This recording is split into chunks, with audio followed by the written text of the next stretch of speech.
नमस्कार, मी पुरुषोत्तम आवारे पाटील आणि तुम्ही बघताय रोखोक. मित्रो, भारतीय राजकारणात असं म्हटलं जातं की निष्ठा आणि त्या व्यक्ती यांचा संबंध असतोच असं नाही. अनेकदा पदांवर वेगवेगळ्या हुद्द्यांवर राहिलेली माणसं निष्ठावान, समर्पित, त्यागी असतीलच याची काहीही शक्यता नसते. आणि ज्यांच्याकडे प्रत्यक्ष पक्ष संघटनेतलं, प्रशासनातलं कुठलंही पद नसते, असे सामान्य कार्यकर्ते वर्षानुवर्ष एखाद्या पार्टीचे कार्यकर्ते असू शकतात. पिढ्यानपिढ्या एखाद्या विचाराला, एखाद्या व्यक्तीला वाहिलेले ते राहू शकतात. याची असंख्य उदाहरणं तुम्हाला भारतीय राष्ट्रीय काँग्रेसमध्ये सुद्धा सापडतील. कारण काँग्रेसमध्ये जो कार्यकर्ता पदांच्या राजकारणात शिरला नाही, प्रशासनात कधी गेला नाही, ज्याला जी व्यक्ती आवडते, जो विचार आवडते, त्या विचारांचा उदो करण्यात गाव पातळीवर, जिल्हा पातळीवर एक समाधान भेटते, ते समाधानी कार्यकर्ते आजही वर्षानुवर्ष, पिढ्यानपिढ्या त्याच पक्षात, त्याच विचारांचं वहन करताना आपल्याला दिसतात. विदर्भात, महाराष्ट्रात, खानदेशात, पश्चिम महाराष्ट्रात अशा अनेक पिढ्या आहेत. तिसरी चौथी पिढी आली, कुठलंही पद त्यांच्या घराण्याकडे नाही. एक साधारणसे पदाधिकारी कुठले असतील, गाव पातळीवरचे, तालुका पातळीवरचे, त्यातच ते समाधान मानतात, लोकांची सेवा करतात.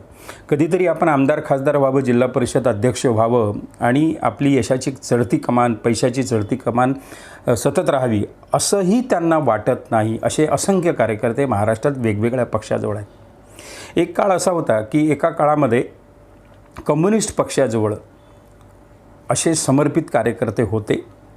त्या कार्यकर्त्यांचं दर वर्षाला किमान 2 वेळ प्रशिक्षण व्हायचं, कार्यशाळा व्हायच्या, ज्याला आपण संघटनात्मक भाषेत कॅडर कॅम्प म्हणतो. असे कॅडर कॅम्प होत होते. कॅडर कॅम्पमध्ये वैचारिक गोष्टींचा सतत मारा होत होता. आपण ज्या पक्षात काम करतो त्या पक्षामध्ये नेमकं आपण आलो कशासाठी, आपल्याला करायचं काय, आपली ड्युटी काय आहे आणि आपल्या हातून समाजाचं, राष्ट्राचं किती व्यापक प्रमाणावर महाकार्य, मोठं कार्य होणार आहे याची उत्तम जाणीव कार्यकर्त्यांना त्या पक्षाच्या कॅडर कॅम्पमधून त्यांच्या मेंदूमध्ये ती पेरली जायची. आणि ज्यांचे मेंदू कॅडर कॅम्पमधून निर्माण व्हायचे असे कार्यकर्ते आयुष्याच्या शेवटच्या क्षणापर्यंत कट्टर राहत होते. माकपचा, भाकपचा एक दीर्घ काळ, एक विशिष्ट काळ महाराष्ट्रात, देशात गेलेला आहे. त्याचे कार्यकर्ते आता म्हातारे झाले, काही गेले, काही निवृत्त झाले. परंतु कॅडर कॅम्प त्यांच्या डोक्यातून शेवटपर्यंत गेला नाही. त्यांच्या पिढ्या ज्यांनी राजकारणाकडे दुर्लक्ष केलं त्या कदाचित दुसऱ्या वाटा त्यांनी चोखाळल्या. मात्र त्यांच्या पिढ्यांमधून जे कार्यकर्ते घडत आले तेही आज समाजवादी विचारांचे म्हणून राहिलेले आहेत. जेवढा काही राष्ट्रीय स्वयंसेवक संघाच्या, भारतीय जनता पार्टी म्हणजे पूर्वीच्या जनसंघाच्या विचारांच्या विरोधातला जो कार्यकर्ता आहे, तो कार्यकर्ता कधी ना कधी आपला पक्ष क्षीण झाल्यानंतर जनता दलाची त्यानं वाट चोखाळली, त्यानं समाजवादीची वाट चोखाळली. म्हणजे जे RSS भाजपच्या विरोधामध्ये फोर्स काम करतील, जे थोडेसे बलाढ्य दिसले त्या भागात, त्या भागामध्ये त्या पक्षाच्या कडे हे सगळे कट्टर विचाराचे कार्यकर्ते आकर्षिला गेले, विभागले गेले. परंतु त्यांची शक्ती भारतीय राजकारणामधली जी उतरती कळा लागलेली आहे, त्या उतरत्या कळामध्ये त्यांची ही शक्ती हळूहळू क्षीण व्हायला लागलेली आहे. एकेकाळी कांशीरामांनी जी चळवळ उभी केली, त्याच्यातून जी राजकीय चळवळ निर्माण झाली, बहुजन समाज पार्टी, ही बहुजन समाज पार्टीसुद्धा माकप भाकपच्या धर्तीवर त्यांचे कॅडर कॅम्प व्हायचे. माणसाचा मेंदू सबंध ढवळून निघावा या पद्धतीनं राजकारणातले बौद्धिक कसब, त्याच्यातले छक्केपंजे, त्याच्यातले खरं तुमचं काम, संविधान रक्षणाचं काम, जातीय उतरण, ही सगळी व्यवस्थितरित्या कॅडर कॅम्पमधून समजून सांगितली जायची. परंतु मायावती यांच्या हाती जेव्हापासून ती धुरा आली, मला वाटते कॅडर कॅम्प त्यांची संपलेले आहेत. आज परिस्थिती अशी आहे महाराष्ट्रात आणि देश पातळीवर की बहुजन समाज पार्टीचं कॅडर कॅम्प आणि ते कॅडर बेस कार्यकर्त्यांचं जाळं, ते मोहळ अजिबात उरलेलं आहे असं आपल्याला प्रत्यक्षात दिसत नाही. कोणे एकेकाळी महाराष्ट्रात शेतकरी कामगार पक्षाचं सुद्धा त्याच बांधिलकीनं काम करणारे असंख्य कार्यकर्ते काम करत होते. आज जे काही मोठमोठे कार्यकर्ते काँग्रेसमध्ये त्याच्यानंतर भाजपमध्ये जे गेलेले आहेत त्या सगळ्यांचे आजोबा पंजोबा हे शेतकरी कामगार पक्षाच्या मुशीतून त्यांचं नेतृत्व उदयास आलेलं आहे हे आपल्याला दिसते. अगदी आज जे अशोक चव्हाण गेलेले आहेत त्यांचे वडील शंकरराव चव्हाण, त्यांची पार्श्वभूमी, शरद पवारांची पार्श्वभूमी, अशा अनेकांची पार्श्वभूमी आपण बघितली तर ते शेतकरी कामगार पक्षाच्या मुशीत तयार झालेले आहे. दुर्दैवाने हा शेतकरी कामगार पक्ष केवळ रायगड जिल्ह्यापुरता, कोकणातल्या एका छोट्या जिल्ह्यापुरता मर्यादित राहिलेला आहे. त्यांनीही राजकारणाचे तत्वाचे सगळे दरबंध सोडले असल्यामुळे उद्याचं भविष्य त्यांचं काही उज्ज्वल आहे असं वाटत नाही. तीही शेवटी अँटी भाजप, अँटी संघ यांची मूठ कुठे बांधली असेल तर या बांधलेल्या मुठीत ते जाण्याचा प्रयत्न करतात. असो, मुद्दा आपला असा आहे की जे तत्व करणारे तत्वाचे राजकारणी असतात ते राजकारणातले नेते सध्या आपल्याला कंदील लावूनसुद्धा बघायला मिळत नाहीत. भारतीय जनता पार्टीची प्रतिमा एकेकाळी या पद्धतीची होती की एक विशिष्ट तत्व, लोकांना त्यांची भूमिका पटेल न पटेल परंतु एका विशिष्ट तत्वानुसार ते चालत होते. जनसंघाचे संस्थापक अगदी बलराज मधुकांपासून सगळे जे नेते आहेत, अटल बिहारी वाजपेयी वगैरे, त्यांचं जे काही तत्त्व त्यांनी जोपासलं होतं त्या तत्त्वाला मला वाटते 2014 सालीच आपल्या देशात तिलांजली मिळाली. त्याच्यानंतर भारतीय जनता पार्टीची काँग्रेस व्हायला सुरुवात झाली. आज आपण प्रत्यक्ष ते तपासायचं असेल तर आज भारतीय जनता पार्टीचे वेगवेगळ्या राज्यातले जर आमदार बघितले, त्यांच्या याद्या बघितल्या तर जवळपास 30 ते 40% मूळ भाजपवाले त्यात राहिलेले आहेत. म्हणजे खासदारांची संख्या बघाल तर 60-70% काँग्रेसमधून आलेले खासदार आहेत. महाराष्ट्रात आमदारांची संख्या बघाल तर 60-70% काँग्रेसमधून, इतर पक्षामधून घेतलेले आहेत. म्हणजे मूळ विचारांची जी लोक आहेत ते पार्टी विथ डिफरन्स ज्याला म्हटलं जायचं भारतीय जनता पार्टीला एके काळात, ते पार्टी विथ डिफरन्स कुठेही राहिलेलं नाही. आजच्या घडीला जर ते या सगळ्यांचं राजकीय मोजमाप करायचं झालं तर भारतीय जनता पार्टीची संपूर्णतः काँग्रेस बनलेली आहे.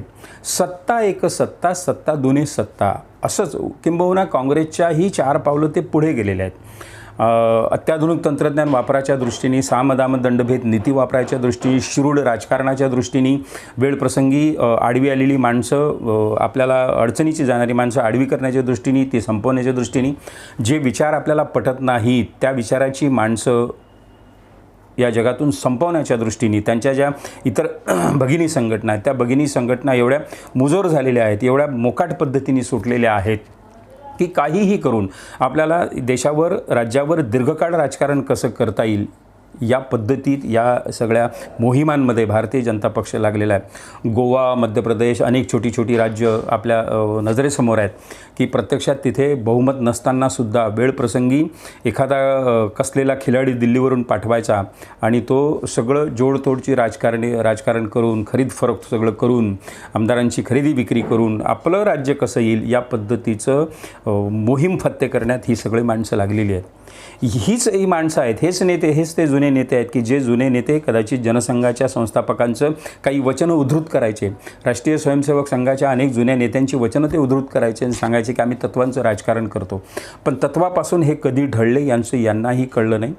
एकट्यात कधी काळी ही माणसं स्वतःचं आत्मपरीक्षण करत असतील तेव्हा त्यांच्या लक्षात येत असेल की आपण होतो काय, आहोत कुठे आणि चाललो कुठे, नेमकं आपल्याला करायचं काय. एक भारतीय जनता पक्ष सध्या अत्यंत व्यक्तिकेंद्रित, मोदी आणि शहा यांच्या केंद्रित झालेला आहे. या 2-3 माणसांनी सबंध भारतीय जनता पार्टी, जी जगातली सर्वात मोठी सदस्य संख्या असणारी पार्टी समजली जाते, ती पार्टी आपल्या मुठीमध्ये घेतलेली आणि इतर सगळ्यांना त्याच्या मागे फरफटत जावं लागत आहे. लोकसभा 2024ची जर पुन्हा हॅट्रिक जर साधायची असेल तर कोणत्याही पद्धतीनं सामदाम दंडभेद नीती वापरून माणसं फोडा.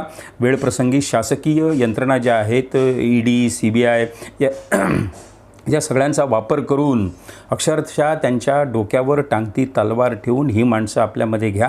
आपल्यामध्ये आल्यावरती शुद्ध कशी होतील आणि त्यांचे उदात्तीकरण कसं होईल या पद्धतीची मांडणी भारतीय जनता पार्टी करायला लागली आहे. एका बाजूला नक्की आहे की भारतीय राजकारणातले जे पक्ष आहेत त्या राजकारणातल्या पक्षांमध्ये भारतीय जनता पार्टी ही प्रचंड बलाढ्य आहे.